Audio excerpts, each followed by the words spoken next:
sports people, and then you've got sports people dishing out online abuse to members of the public. Great. It just doesn't seem reasonable to me, that. No. Shame we're finishing the news section on a downbeat note, Mark, but it is what it is, huh? Yeah, there you go. Yeah, sometimes we just have to talk about these shitty stories, and hopefully Jared Hayne will be reformed by his time in jail for his crimes. Okay, shout out, of course, as always, to BBC Sport Rugby League page, the totalrl.com website, and, of course, loverugbyleague.com. They provide the stories for us to put together and comment on for you all. So shout out to them, and make sure you look out for any links to the Google form for fan news views. You can also get that if you go onto our episode blog post at superleaguepod.com, and then you can comment on all the news that happens over the next 7 days for us to talk about. Actually, 8 days, because our next week's show will be on the Tuesday. But that is the news, and we're now going to jump into Challenge Cup match reviews.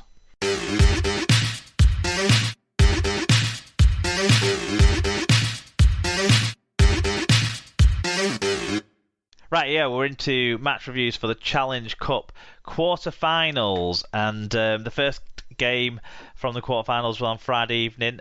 All of the games being played at Headingley.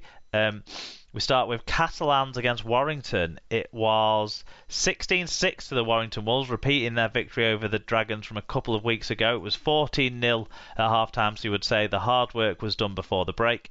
Liam Moore was the referee in this one. Before we get to the fan views, a couple of disciplinary notes to drag out. Jack Hughes has got a grade B dangerous contact 1 match penalty notice charge. Do you know what? I'm just going to have to flag up what incident in the match that was from, actually, because I can't remember.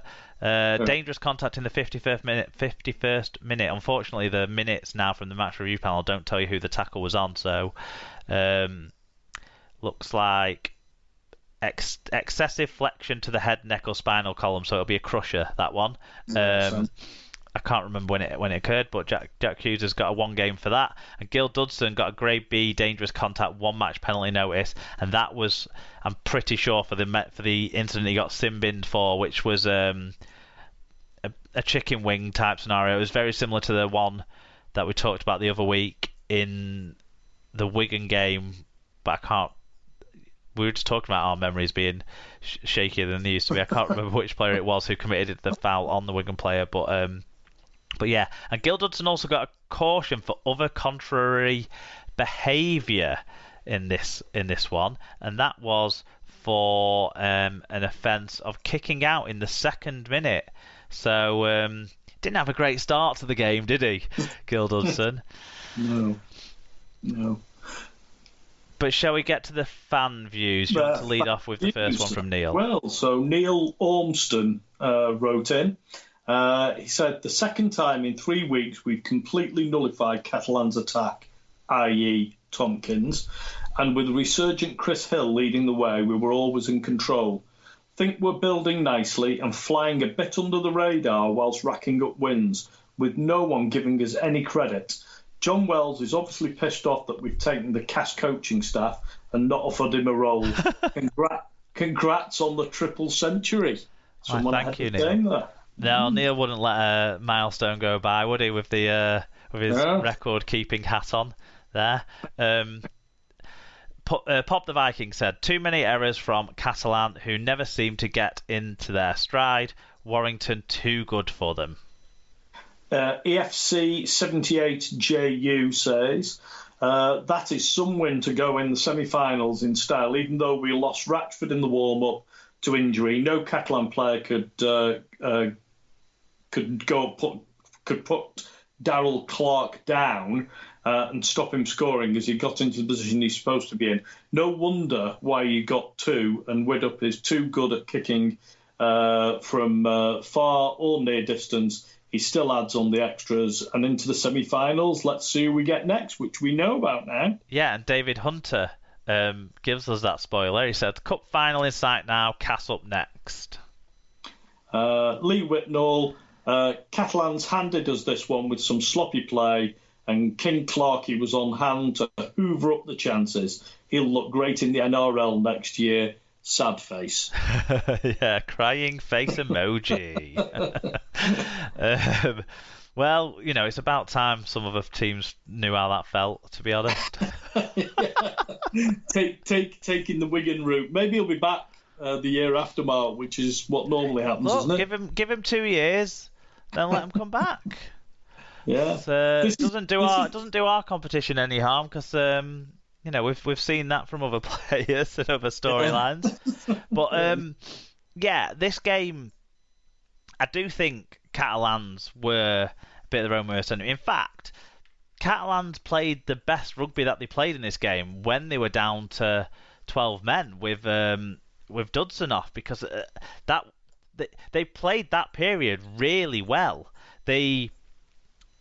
How they attacked was with a lot of width, so that their middle players wouldn't get tired carrying the ball, so that they could do the extra effort you would need to do covering for a man in defence. And they covered for that period, because they conceded a try just before that period, and they conceded just after that period a penalty, and then a try following on a few minutes after that as well. So, that period, for 10 minutes, they were good, Catalans, but other than that, they were really quite disappointing, and never, even though the scoreline remained relatively close, they never looked like they were going to break through too often. And Neil makes a good point about the nullifying Catalans attack again, and Paul and Lee pull up the sloppiness from Catalans. They did score one fantastic try, Mike McMeekan's try, when they got loosey-goosey, offloady, but it stuck and it hit the right mark, and there was a few really good passes in that try. And you thought then, at that point, 20 minutes left or so, just less than 20 minutes left, you sort of thought, if Catalans can do this, again and again, they might still be in a shout here. There's time for them, but it never quite clicked. The swinging movements to get the ball out wide that you see from Catalans with those 3 good, accurate pivots that they've got, they never got outside. And often with Warrington, what you see is them crash in and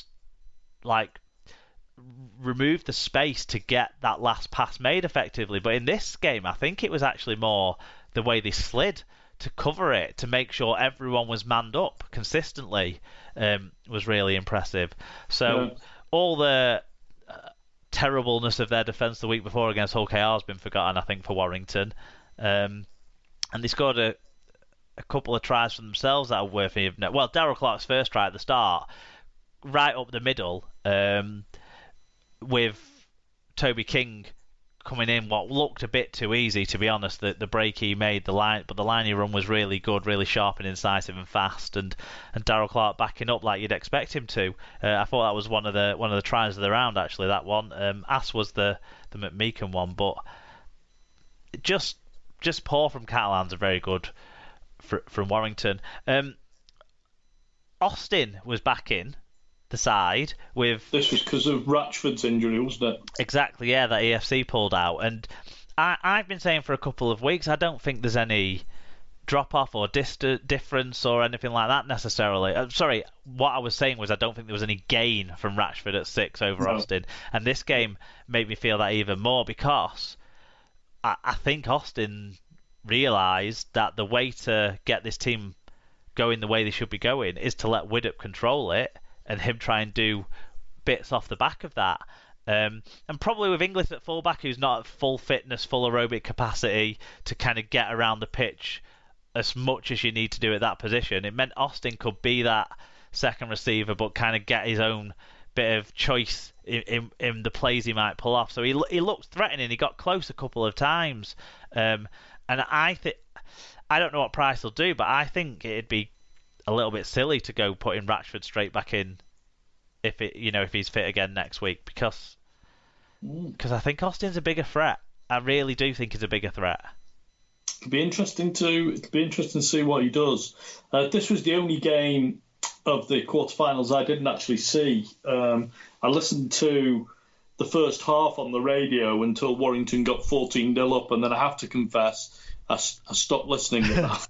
stopped listening at that point.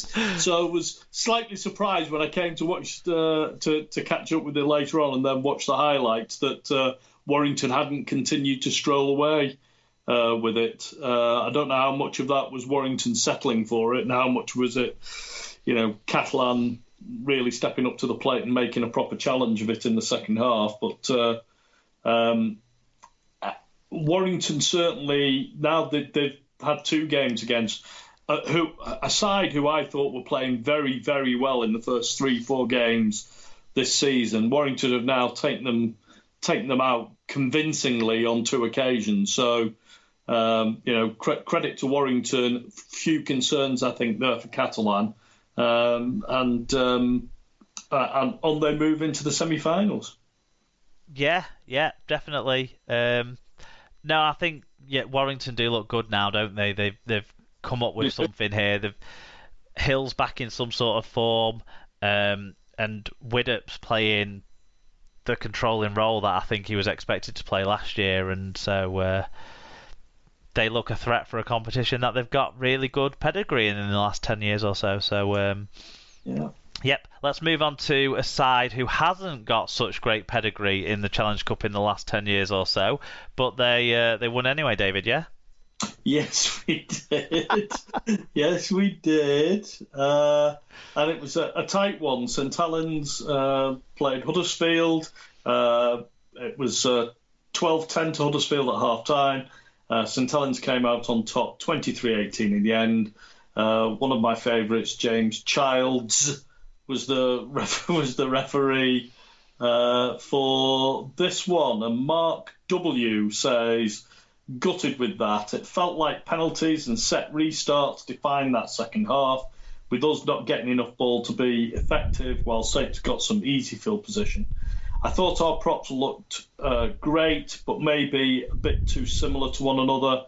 We've got plenty of workhorses, but are missing the kind of explosive energy that the likes of Walmsley and Passai bring.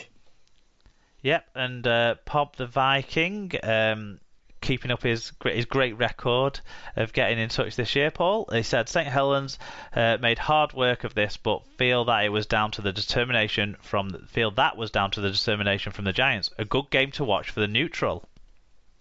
And Mike Webb 58 said, good tight cup tie. Despite some Saints fans bemoaning the lack of flair, there was nothing in the other three games as good as the tries in this. The semi with Hull should tell a lot about where the teams are really at. Did you not see Bevan French's chip? No. That was good.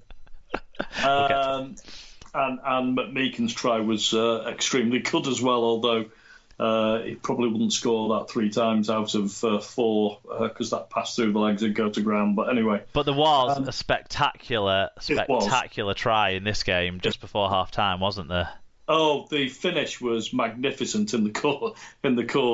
It was Tommy Makinson would have been proud of scoring that one himself. It was a really good, and it wasn't just the finish actually. The hands for this, including from our old friend Kenny Edwards, were sensational.